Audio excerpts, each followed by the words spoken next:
अल्हम्दुलिल्लाह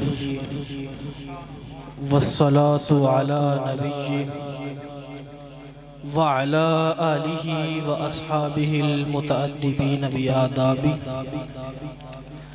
अम्मा बअदु फ़अऊज़ु बिल्लाहि मिनश शैतानिर रजीम बिस्मिल्लाहिर रहमानिर रहीम क़ाल अल्लाहु तबारक व तआला फ़िल क़ुरआनिल मजीद फला व रब्बिका ला युमिनूना हत्ता युहक्किमूका फ़ीमा शजरा बैनहुम सदक़ल्लाहु मौलानल अज़ीम व सदक़ व बल्लगना रसूलुहुन नबियुल करीमुल मकीनुल हनीनुर रऊफ़ुर रहीम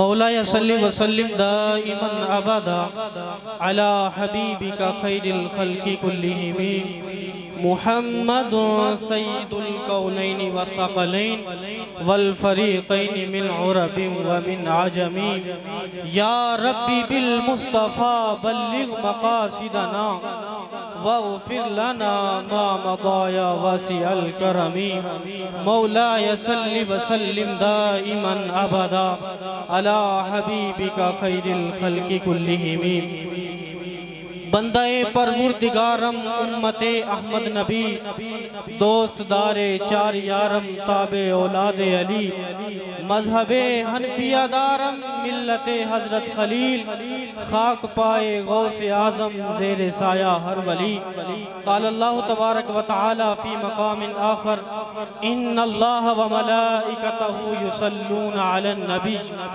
या अय्युहल्लज़ीना आमनू सल्लू अलैहि व सल्लिमू तस्लीमा दुरूद पाक पढ़िए सल्लल्लाहु अलैका या रसूल अल्लाह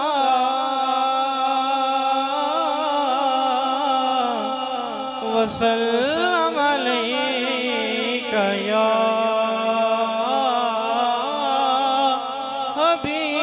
हबीब अल्लाह आप सा दोनों जहां में नजर आया ही नहीं आप सा दोनों जहां में नजर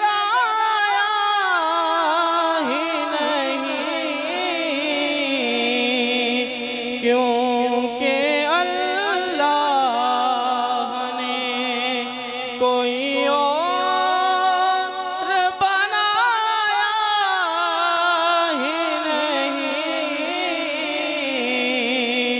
आप सा दोनों जब कहा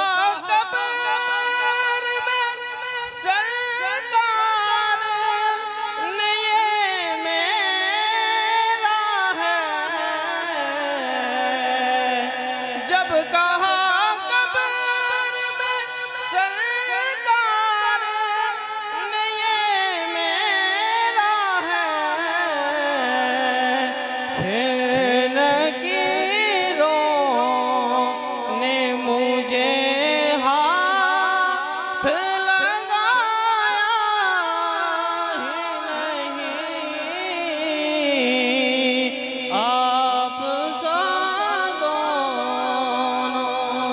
जहां में नजर आया ही नहीं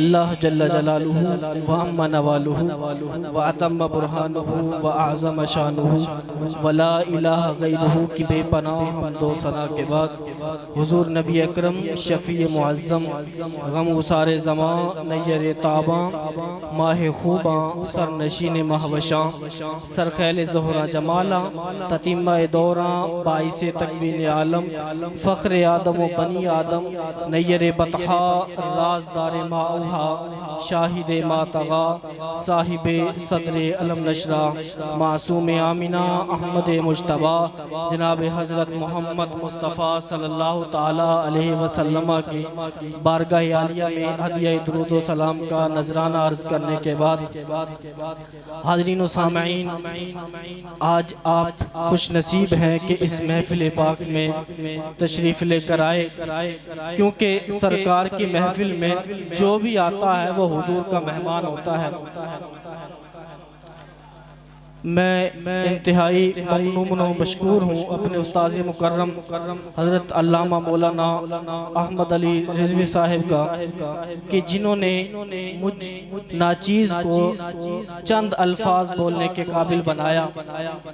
मैं तो क्या मुझ जैसे हज़ारहा लोग जो हैं वो इन्होंने पत्थरों की तरह थे जिनको नुत्क आशना बना दिया। और ये कर्म नवाजी उलमा की ही होती है, क्योंकि हुजूर अलैहिस्सलाम ने इरशाद फरमाया कि अल्लाह ने सादात को मेरी पुश्त से पैदा किया है, लेकिन उलमा की शान ये है, हुजूर फरमाते हैं अल्लाह ने उलमा को मेरे सीने से पैदा किया है। तो फिर उलमा के दामन से जो भी वाबस्ता हो जाता है वो कुछ ना कुछ बोलने के काबिल जरूर हो जाता है। और इनके साथ स्टेज की जीनत हजरत अल्लामा मौलाना अयूब चिश्ती साहिब तशरीफ लेके आए, हम इनको खुशामदीद कहते हैं। और हजरत अल्लामा मौलाना मोहम्मद जमील हजारवी साहिब और उस्ताद मुकर्रम हजरत अल्लामा कारी मोहम्मद आफ्ताब अजीम कादरी साहिब, इनके सामने मैं बैठकर चंद अल्फाज जो हैं आपके सामने बयान करूंगा। रब्बे जुल जलाल जल्ला वाला ने कुरान मजीद के अंदर इरशाद फरमाया, फला व रब्बिका ला युमिनून हत्ता युहक्किमुका फीमा शजरा बैनहुम। महबूब आपके रब की कसम, ये लोग उस वक्त तक ईमान वाले नहीं हो सकते जब तक अपने झगड़ों में आपको हाकिम तस्लीम ना कर ले। तो इस आयत करीमा में रब्बे जुल जलाल जल्ला वाला ने हुजूर अलैहिस्सलाम की हाकिमियत का ऐलान फरमाया है कि हुजूर कायनात में हर चीज के ऊपर जिसकी हुकूमत है वो हुजूर की जाते बाबरकत है। तो आइए कि हाकिम के लिए शर्त कौन सी है, जो हम किसी को हाकिम मानते हैं उसकी शराइत क्या है। मुफस्सिरीन किराम ने लिखा है कि हाकिम के लिए सबसे पहली शर्त तो ये है कि हाकिम जिंदा होना चाहिए। जो मुर्दा हो गया, फौत हो गया, खत्म हो गया, उसको कोई हाकिम नहीं मानता। मिसाल के तौर पर जनरल परवेज मुशर्रफ की हुकूमत थी, वो चला गया, फौत हो गया, उसकी हुकूमत को कोई नहीं मानता। जनरल ज़ियाउल हक को देख ले, जनरल अयूब को देख ले, जिनकी हुकूमतें थी, फौत हो गए, खत्म हो गए, तो उनकी हुकूमत को कोई नहीं मानता। लेकिन कुरान हमेशा रहेगा, क़यामत तक आने वाले लोगों के लिए हिदायत का जरिया है। तो जो चीज कुरान में आ गई वो झूठी तो नहीं हो सकती। रब ताला फरमाता है, महबूब आपके रब की कसम, कसम भी रब ताला की है। रब ताला फरमाता है, महबूब आपके रब की कसम, ये लोग उस वक्त तक कामिल ईमान वाले नहीं हो सकते जब तक आपको अपने झगड़ों में हाकिम ना तस्लीम कर ले। तो अब हाकिम की पहली शर्त ये है कि हाकिम जिंदा होना चाहिए। तो आइए देखते हैं कि हुजूर भी अपनी कब्र अनवर के अंदर हयात हैं। हाँ, हुजूर भी अपनी कब्र अनवर के अंदर आज इसी तरह हयात हैं जिस तरह दुनिया के अंदर तशरीफ फरमा थे। सवाल ये पैदा होता है कि अगर हुजूर जिंदा हैं तो फिर दफन क्यों किया गया? अगर हुजूर जिंदा हैं तो दफन क्यों किया गया? तो मैं इसका जवाब ये देना चाहता हूँ कि कुरान कहता है, ला तक़ूलू लिमन युक़्तलु फी सबीलिल्लाहि अमवात बल अहयाउन इंद रब्बिहिम युरज़क़ून, कि जो भी अल्लाह की राह में शहीद हो जाए उसको मुर्दा न कहो, वो जिंदा है, उसको तुम्हारे रब के पास रिज़्क़ भी दिया जाता है। मैं ये पूछना चाहता हूँ कि कुरान की नस वारिद हो गई, कुरान ये कहता है कि जो अल्लाह की राह में शहीद हो जाए उसको मुर्दा न कहो, वो जिंदा है। मैं पूछना ये चाहता हूँ कि कुरान शहीद की गवाही देता है कि शहीद जिंदा है, तो फिर दफन क्यों किया गया? अगर शहीद जिंदा है तो फिर दफन क्यों किया गया? तो इसका मैं जवाब ये देना चाहता हूँ कि शहीद को दफन करने की वजह ये ये है कि दरमियान में मौत का पर्दा हाइल हो गया। जब मौत का पर्दा हाइल हो जाए तो फिर दफन करना पड़ता है। दर हकीकत उसकी जिंदगी बरकरार है। रब ताला फरमाता है तुमको उसका शऊर नहीं कि वो जिंदा है, लेकिन तुमको उसका शऊर नहीं। इसकी वजह यह है कि मौत का पर्दा दरमियान में हाइल हो गया तो शहीद को दफन कर दिया। तो यहाँ पर भी वजह यह है कि हुजूर की जाते बाबरकत पर मौत का पर्दा तारी हो गया तो दफन कर दिया। और दफन करने से ये मतलब नहीं है कि आपकी हयात खत्म हो गई। आप अपनी कब्र अनवर के अंदर इसी तरह हयात है जिस तरह दुनिया के अंदर तशरीफ फरमाते। और मौत का पर्दा तारी क्यों किया गया? मौत का पर्दा तारी करने की वजह यह थी ताकि खालिक और मखलूक के दरमियान फर्क हो सके कि जिसको कभी मौत नहीं आएगी वो रब ताला की जात है, और जो दुनिया में जिस पर मौत का पर्दा तारी हो जाएगा वो रब ताला की मखलूक है। तो खालिक और मखलूक के दरमियान फर्क करने के लिए मौत का पर्दा तारी किया गया। अब दूसरा सवाल ये पैदा होता है कि अगर हुजूर अपनी कब्र अनवर के अंदर हयात है फिर सांस कैसे आता है? लोग पूछ लेते हैं कि अगर हुजूर अपनी कब्र अनवर के अंदर हयात है तो फिर सांस कैसे आता है? तो मैं इसका जवाब ये देना चाहता हूँ कि आप देखते हैं एक परिंदा जब अंडा देता है उस अंडे को परिंदे के नीचे 21 दिन तक रखा जाता है। 21 दिन के बाद जब परिंदे से बच्चा पैदा होता है वो जिंदा होता है या मुर्दा होता है? 21 दिन के बाद अगर परिंदे के अंडे से बच्चा पैदा होता है तो वो जिंदा होता है। मैं पूछना ये चाहता हूँ कि अंडे में कौन सा सुराख है, अंडे में कौन सा रोशनदान है, अंडे में कौन सा दरवाजा है जहाँ से उस बच्चे को सांस आता रहा? कोई सुराख नहीं है, कोई रोशनदान नहीं है, कोई दरवाजा नहीं है, लेकिन जब बच्चा पैदा होता है तो वो जिंदा होता है। तो रब की जात जो एक परिंदे के अंडे के लिए इतनी एहतमाम फरमा सकती है कि ना जहाँ पर कोई दरवाजा है ना जहाँ पर कोई सुराख है वहां से उसको सांस भी मिलता है, और जब वो पैदा होता है तो जिंदा पैदा होता है। तो रब ताला की जात फिर कितनी कादिर है कि जिसकी खातिर उसने कायनात को सजाया, जिसकी खातिर उसने कायनात को बनाया, तो वो अपनी कब्र अनवर में किस तरह हयात नहीं हो सकते?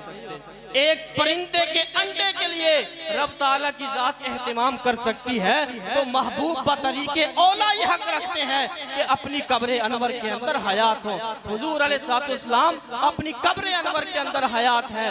बरेली के ताजदार क्या खूब फरमाते हैं, तू जिंदा है वल्ला, तू जिंदा है वल्ला, मेरी चश्मे आलम से छुप जाने वाले, तू जिंदा है वल्ला, तू जिंदा है वल्ला, मेरी चश्मे आलम से छुप जाने वाले। रहेगा यूं ही उनका चर्चा रहेगा, पड़े खाक हो जाएं जल जाने वाले। हुजूर अलैहिस्सलाम अपनी कब्र अनवर के अंदर हयात हैं। तो आइए देखते हैं कि हुजूर अब अपनी कब्र अनवर के अंदर जब हयात हैं तो कोई हुजूर से फरियाद करता है तो उसको कोई चीज अता भी करते हैं या नहीं अता करते? शवाहिदुन नबुव्वा उठा के देखिए, हजरत अलीउल मुर्तजा इरशाद फरमाते हैं एक एराबी हुजूर के रोज़ा अनवर पर हाजिर हुआ, आकर अर्ज करता है या रसूल अल्लाह मैंने कुरान पढ़ा, मैंने कुरान में ये पढ़ा वलौ अन्नहुम इज़ ज़लमू अनफुसहुम जाओ, जब लोग अपनी जानों पर जुल्म कर लें महबूब आपकी बारगाह में आ जाएं, आप उनके लिए सिफारिश कर दें तो रब ताला उनके गुनाहों को माफ फरमा देगा। या रसूल अल्लाह मैं तो अब आ गया हूँ,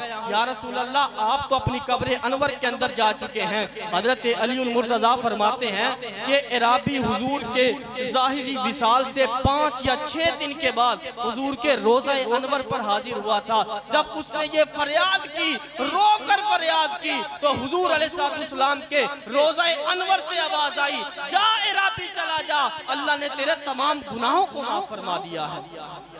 फरियाद जो उम्मती करे हाले जार में मुमकिन नहीं कि खैरे बशर को खबर न हो। हुजूर अलैहिस्सलाम जहाँ जाना चाहें हुजूर अलैहिस्सलाम जा सकते हैं, क्योंकि हाकिम होता ही वो है जिसके पास हर तरह के इख्तियारात मौजूद हों। हुजूर अलैहिस्सलाम की जाते बाबरकत को अल्लाह ताला ने हर किस्म के इख्तियारात से नवाजा है। किसी शायर ने क्या खूब कहा है, नजर नजर में वो जलवागर, वही तेरी आंख आंख का नूर है नजर नजर में वो जलवागर, वही तेरी आंख का नूर है जो तेरी नजर में ना आ सके, ये तेरी नजर का कसूर है।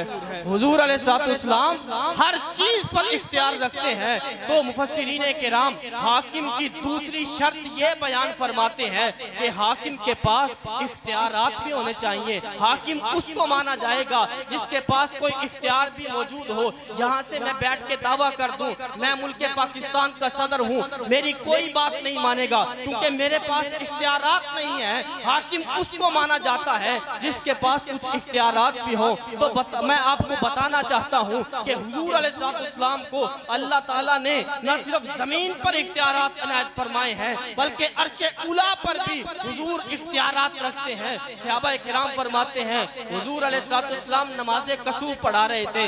नमाज़े कसूफ पढ़ाते हुए हुजूर अलैहिस्सलाम ने एक कदम आगे बढ़ाया, फिर एक हाथ आगे बढ़ाया, फिर कदम भी पीछे खींच लिया, हाथ भी पीछे खींच लिया।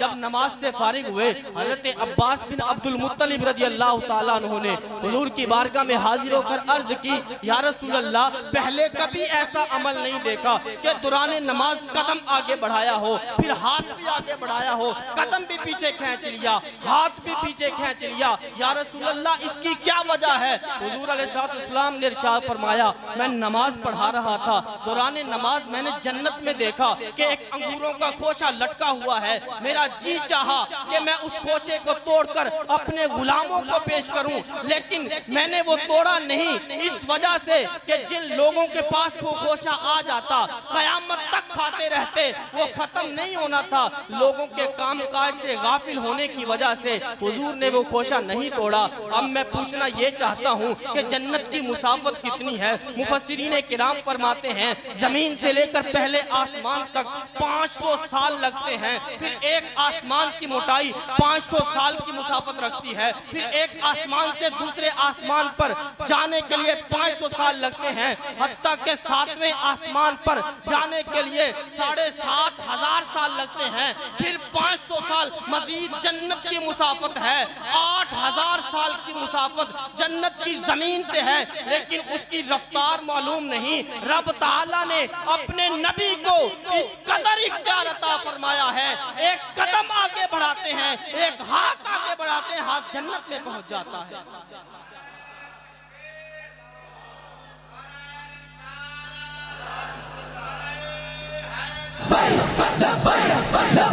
या रसूल अल्लाह, लब्बैक लब्बैक लब्बैक या रसूल अल्लाह, लब्बैक लब्बैक लब्बैक या रसूल अल्लाह, लब्बैक लब्बैक लब्बैक या रसूल। हुजूर अलैहिस्सलाम इससे बढ़कर भी इख्तियार रखते हैं। जिसको जो चीज अता फरमाना चाहे हुजूर अलैहिस्सलाम अता फरमा देते हैं। मोहम्मद बिन मूसा मज़ारी मराकशी रहमहुल्लाह ने मिसबाहुल ज़िलाम के अंदर लिखा है कि हजरत अबुल खैर रहमतुल्लाह अलैह हुजूर अलैहिस्सलाम के रोज़ा अनवर पर हाजिर हुए।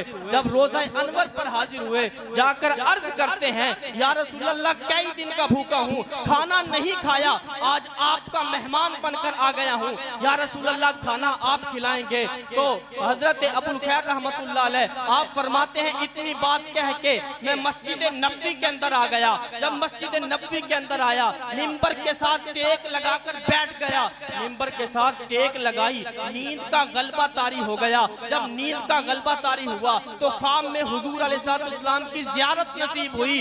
जब हुजूर की ज़ियारत नसीब हुई, हुजूर से अर्ज की थी, या रसूल अल्लाह, मैं भूखा हूँ, कई दिन का भूखा हूँ। तो हुजूर ने ख्वाब के अंदर एक रोटी इनायत फरमाई। हजरत अबुल खैर फरमाते हैं, मैंने वो रोटी खानी शुरू कर दी, अभी आधी रोटी खाई है, इतने में मुअज्जिन ने आकर मुझे उठा दिया। जब मुअज्जिन ने मुझे उठाया तो आधी रोटी मैं ख्वाब के अंदर खा चुका था, आधी रोटी मेरे हाथ के अंदर मौजूद थी। ये है मेरे नबी का इख्तियार। ख्वाब के अंदर भी किसी को कोई चीज अता फरमाते हैं तो हकीकत में मिल जाती है। हुजूर अलैहिस्सलाम इससे बढ़कर भी इख्तियारात रखते हैं। और मुफस्सिरीन किराम हाकिम की तीसरी शर्त ये बयान फरमाते हैं कि हाकिम वो माना जाता है जिसकी सरहद की कोई ना कोई हुदूद भी हो, जिसकी हुकूमत की कोई ना कोई हुदूद भी हो। हुकूमत की हुदूद की अलामत ये झंडे हुआ करते हैं। जिस मुल्क का जहाँ पर झंडा लगाया जाए वो उस मुल्क की हुदूद के अंदर शामिल होता है। ये बॉर्डर पर आप देखते हैं कि झंडे लगाए जाते हैं, तो आइए देखते हैं कि हुजूर के नाम के झंडे कहां पर लगाए गए। जब हुजूर अलैहिस्सलाम पैदा हुए तो हजरत जिब्राईल अमीन ने एक झंडा मशरिक के अंदर लगाया, एक झंडा मगरिब के अंदर लगाया, एक झंडा खाना काबा की छत पर लगाया, एक बैतुल मामूर अर्शों पर लगाया। तो इस बात की अलामत मिल गई कि कायनात में भी हुजूर अलैहिस्सलाम की हुकूमत है और अर्शों पर भी अल्लाह ताला ने आपको हाकिम बनाकर भेजा। सुभान अल्लाह, माशाअल्लाह। हुजूर अलैहिस्सलाम की हुकूमत जमीन पर भी है, हुजूर अलैहिस्सलाम की हुकूमत आसमानों पर भी है। और हाकिम की चौथी शर्त ये बयान फरमाई जाती है कि हाकिम जो है उसके कोई ना कोई वजीर भी होने चाहिए। तो आइए देखते हैं कि हुजूर के वजीर कौन है। जमीन पर हुजूर के वजीर हजरत जिब्राईल अमीन अलैहिस्सलाम है और हजरत मीकाईल अमीन अलैहिस्सलाम है। और ये जमीन पर जो वजीर हैं वो हजरत अबू बकर सिद्दीक हैं और हजरत उमर फारूक हैं। और आसमानों पर हजरत जिब्राईल और हजरत मीकाईल हैं। यानी कायनात में भी हुजूर की हुकूमत है और अर्शों पर भी हुजूर अलैहिस्सलाम की हुकूमत है। रब्बे जुल जलाल जल्ला वाला की बारगाह में दुआ है कि मालिक लम यज़ल हमको ये समझने की तौफीक अज़ीम अता फरमाए और हमारे नामाए आमाल में हुजूर अलैहिस्सलाम का इसी तरह का फैज़ान जारी फरमाए। व आखिर दावाया अनिल हम्दुलिल्लाहि रब्बिल आलमीन।